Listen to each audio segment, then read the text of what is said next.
Everyone, Del21 here. So I got to interrupt it during that video. I wish you could pause videos while you're trying to record a live feed, but you can't. Basically, I'm going to introduce you guys to the Copart Murano, and I was in the middle of explaining that I added lights to the Ram. They're pretty weak sauce lights, so you guys won't get the cold start now because I've already got it. But anyway, I added these two lights here to it. I tightened this one too tight, so it broke. There's a fracture there, and it's broken. I'm on the fence on whether or not I want to replace them with the same kind, or if I want, if I replace with the same kind, I'll end up having a spare. But you'll see in a minute why I don't like these. These here, I don't know if you guys have seen them in my other videos or not. These pods are tied to the passenger side headlight, and these come on. The cross running light come on when those are on. I'll show you in a second. The police don't have an issue with these because they do not emit enough light to actually be light, or if you understand what I mean, like a headlight, like a blinding light, or even a dim light. They're way dimmer than your actual signal running lights. That's how dim they're. They're literally there for markers. Is what they're there for. Because apparently people drive differently when they know it's a truck coming and not a car. Don't know why. But I'll go turn those on for you guys. I'll only turn the markers on so you can see how dim the markers are on those center two pods. The center two lights on this are really, really, really dim. I don't know if they're like that by design or not. They're LED, so I can't exactly, at least I think they're LED. If they're not LED, I can take the front off and replace the light. That one's broken anyway, so I might take it off and see. I don't know. But see, the problem is I don't want to take one of those out, and it's not meant to. But anyway, they're weak sauce. Then if I turn on the headlight, the headlights both are tied to some form of the pod lights. And what I mean by that is this here. The cross that actually run in these are tied to the passenger side headlight. I did not cut into the factory harness, technically. And what I mean by that, I would show you, but like I said, it's all behind. I think I showed you in this one. I don't know. They're all behind the grill. So this is all secured behind the grill, and that's the only wiring that you see. And there are no excess switches on the truck because, again, it uses the factory light. The only thing that does have a wire or switch running through the truck is actually the rear bed light, which I'm on the fence on whether or not to tie that into the cab light. Not cab light, but the factory bed light, and then eliminate all the switches and wiring together. But anyway, the center pods are actually tied to the Parker lights on the driver's side, and these lights are also tied to it. The driver's side of the truck has the high beams to the center pods, and the outers have the high beams tied to that. So these here stay on, the crosses stay on while the four bangers are on as well. So let's go turn the bright lights on. And that is what it looks like right now. And then if I turn the brights on, I have that. Now, for some odd reason, and I know why it is, but here you are right here. You have the, this may be bright, I don't know. Okay, it's not that bright on the screen. Again, the 4-bolt bangers are on top of this cross, they're on. The center lights are on as well. They're all tied to separate. Now, here's the reason. This side functions properly. That side does not.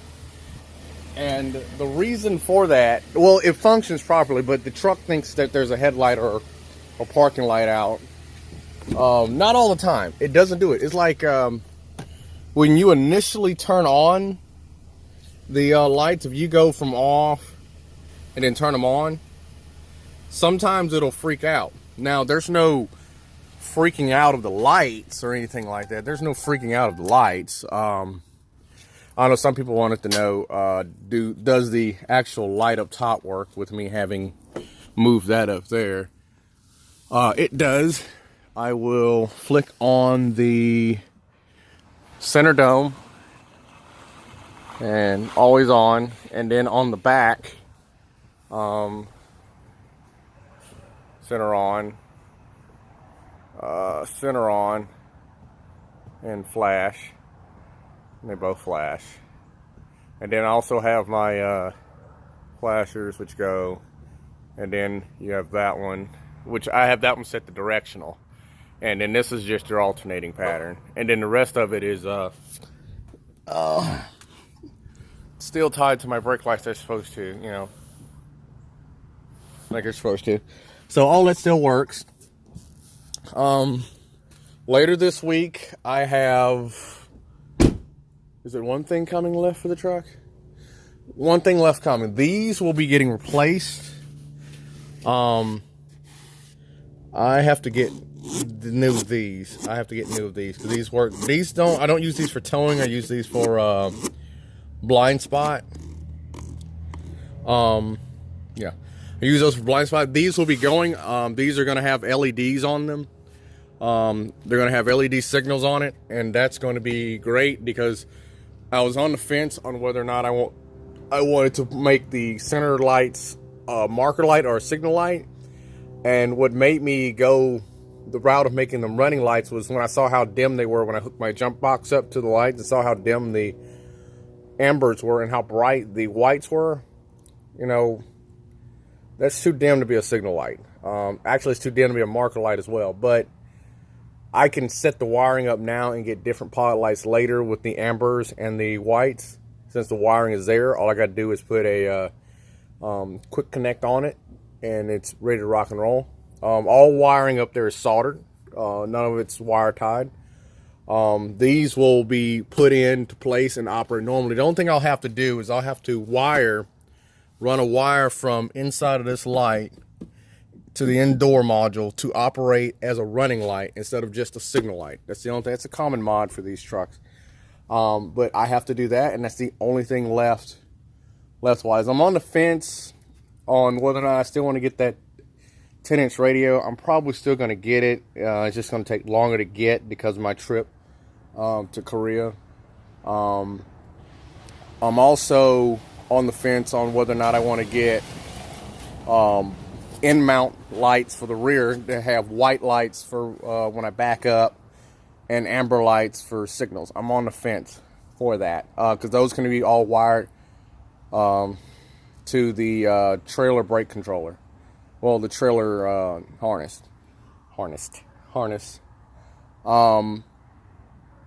I might end up doing those.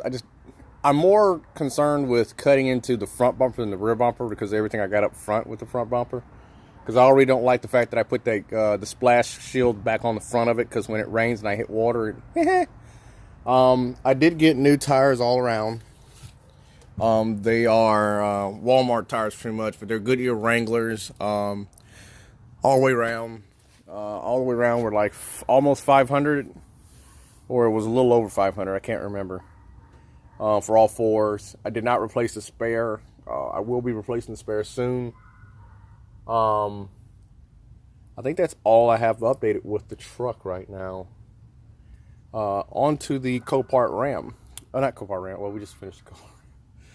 Onto the Copart Murano. Now, as I've said in my previous videos, the Murano, or video, whichever one it was, the Murano is not a vehicle that I got for, I want to say for myself, but technically I did get for myself, but it's not a vehicle I got to replace anything. It's not meant to replace my Pathfinder. It's not meant to replace my Ram.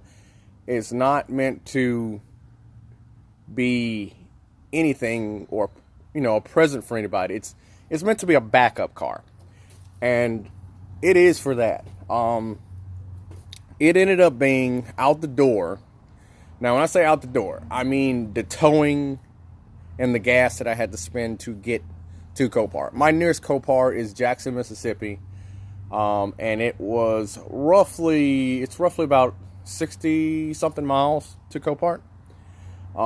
So towing this vehicle, renting the trailer, and the price of it, plus the auction fees and everything, I ended up paying roughly $1,500 for it.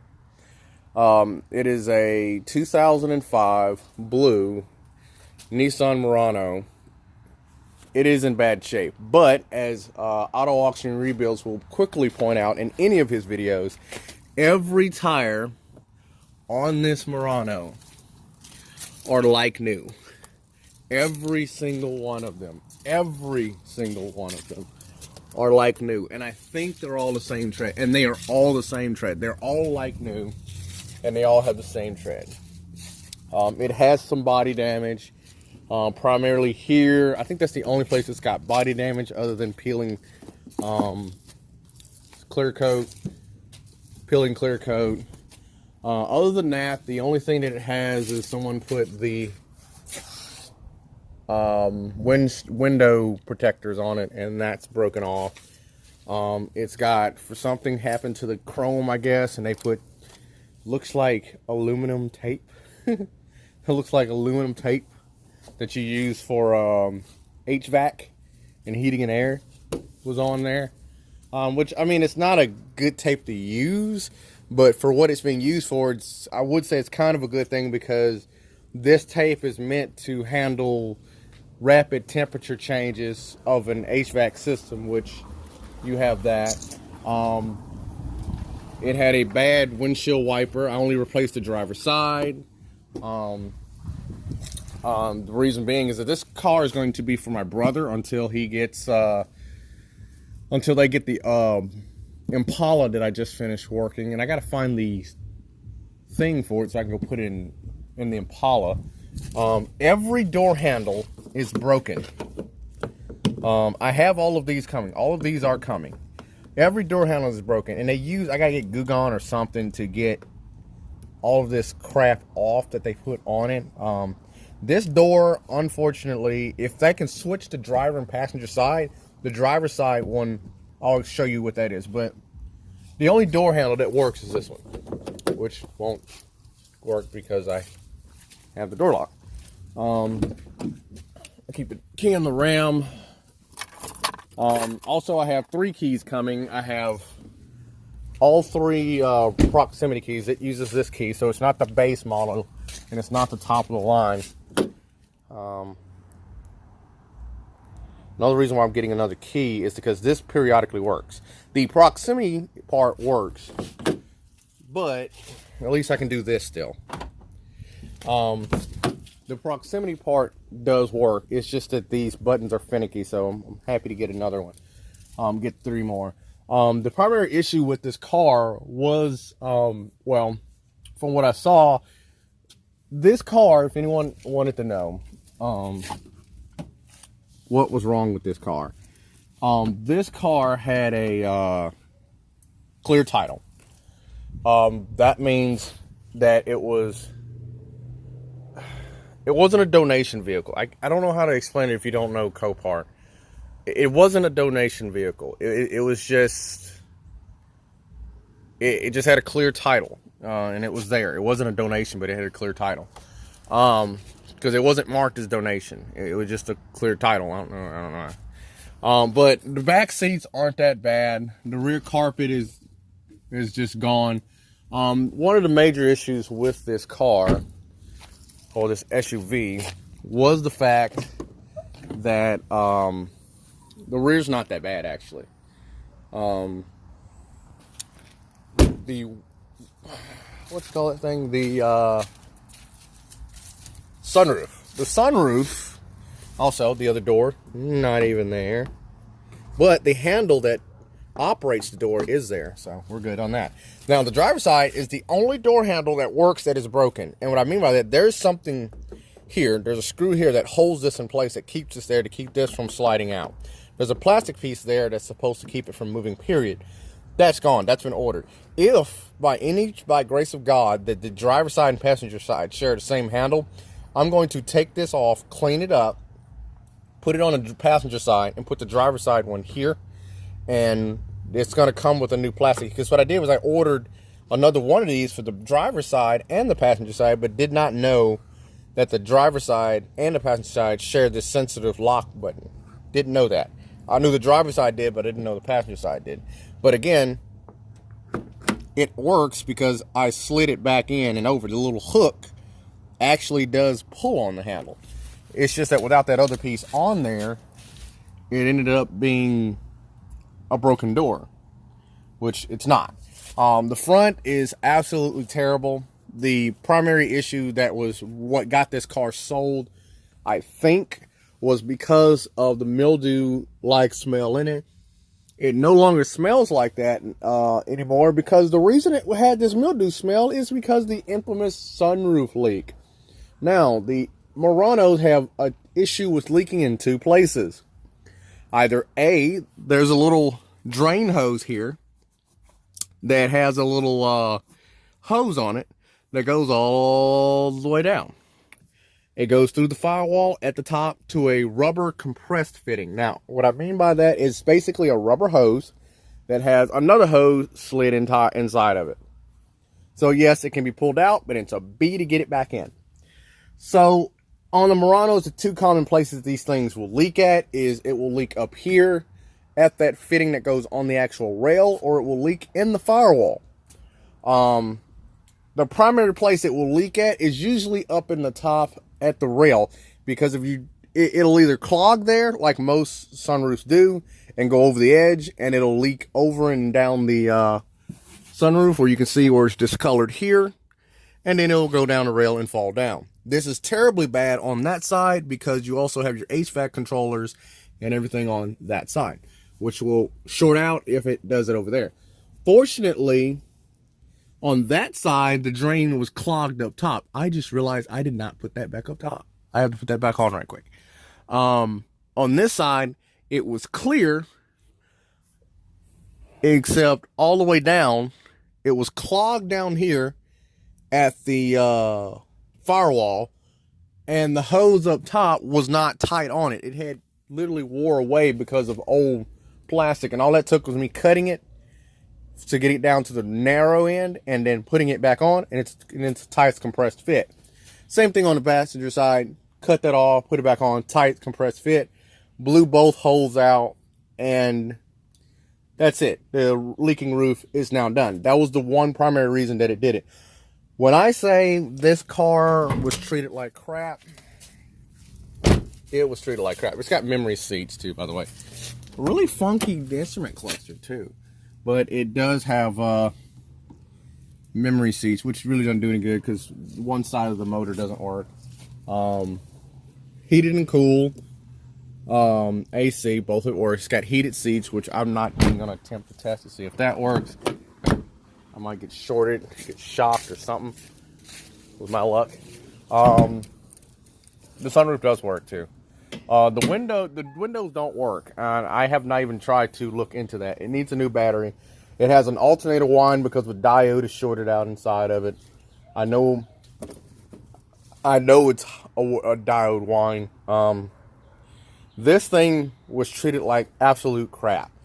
This thing had a broken lower motor mount for the front and a broken upper motor mount for the side. It also had it has a bad, what do you call it? It has a bad lower control arm, which is on the way, and it will be here Thursday. It had a bad CV axle. I replaced that as well. But other than that, the other thing else that'll make it like completely structurally sound is that the struts are on their way out, but it's not gonna hurt my brother from being able to drive it. When I say the CV axle was dealt with, yeah, both belts. The power steering belt was not that bad, but the accessory belt, oh my god, the accessory belt was terrible. This is the aftermath of 4 cars. Okay.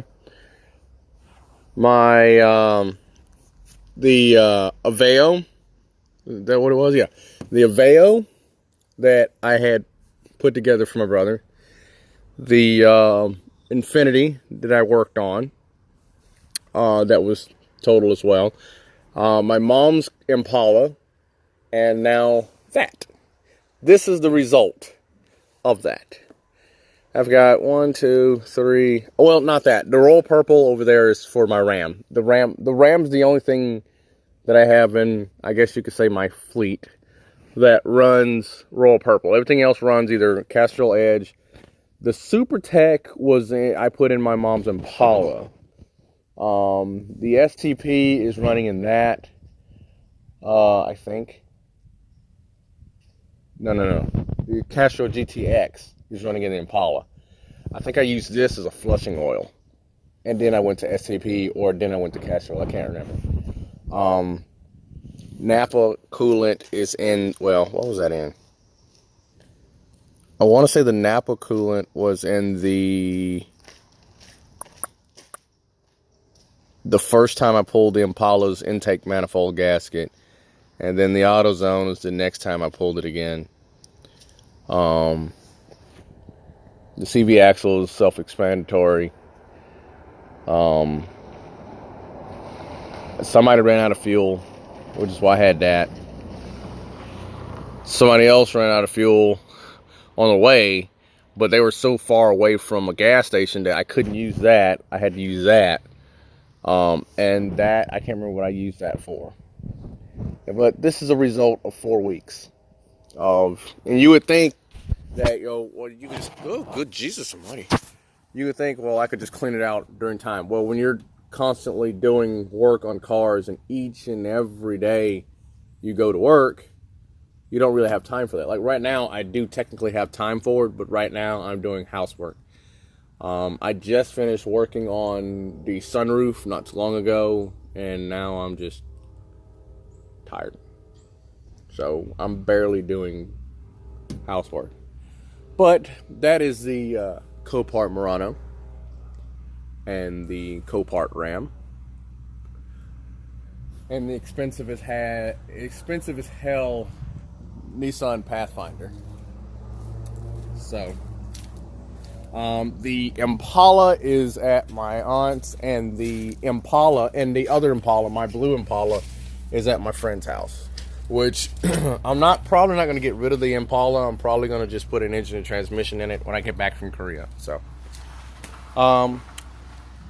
that's the fleet update. And